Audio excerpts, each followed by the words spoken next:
जामनेर तालुक्यातील सर्व पीक विमा धारक शेतकऱ्यांनी मार्च 2024 मध्ये पीक विमा मिळावा यासाठी तहसील कार्यालय येथे आंदोलन केले होते। यावेळी शेतकऱ्यांमध्ये लेखी आश्वासन देण्यात आलं होतं, मात्र त्यानंतरही अद्यापपर्यंत शेतकऱ्यांना कुठलाही पीक विमाचा लाभ मिळालेला नाही। त्यामुळे जामनेर तालुक्यातील शेतकरी आक्रमक झाले असून शेतकऱ्यांनी तहसीलदार यांना निवेदन देत मागण्या मान्य न झाल्यास सामूहिक आत्मदहनाचा इशारा दिला आहे। शेतकऱ्यांना जर आठवड्यात न्याय मिळाला नाही तर सर्व शेतकरी यांना सामूहिक आत्मदहन करण्याची परवानगी मिळावी।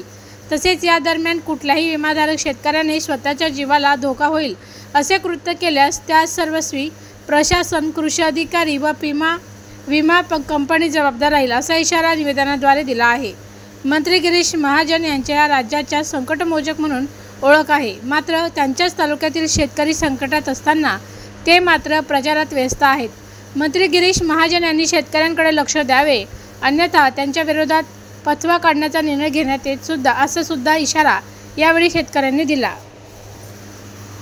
या ठिकाणी आपल्या तालुक्याचे सन्माननीय आमदार यांना संकटमोचक असं म्हटलं जातं आणि ते आज सरकारमध्ये 2 नंबरचे मंत्री आहेत, प्रतिमुख्यमंत्री त्यांना म्हटलं जातं, परंतु ते आपल्या तालुक्यावरचं संकट सोडून प्रचारामध्ये व्यस्त आहेत आणि सारखं तिकडे फतव्यांची भाषणं करत आहेत।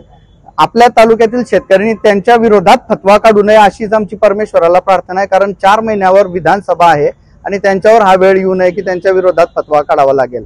आणि जर ते संकटमोचक आहे, तालुका जर त्यांना भरभरून निवडून देतो तर ते या तालुक्याच्या शेतकऱ्यांकडे जाणीवपूर्वक दुर्लक्ष करत आहेत का त्यांना असं वाटतं की या तालुक्याचा शेतकरी सदनच होऊ नये, जेणेकरून त्यांनी आपल्या मागे झेंडेच घेऊन फिरायला पाहिजे अशी त्यांची इच्छा आहे का? असे भरपूर प्रश्न आहेत। आज त्यांच्याकडून अपेक्षा आहे की जर ते संकटमोचक आहेत, 35 वर्ष आमदार आहेत, 2दा मंत्री आहेत, तर त्यांच्याकडून तालुक्याच्या जनतेला अपेक्षा आहे की त्यांनी तालुक्याच्या जनतेला सिल्लोडच्या अब्दुल सत्तारांप्रमाणे न्याय मिळवून दिला पाहिजे शेतकऱ्यांना, अशी अपेक्षा आहे आम्हाला।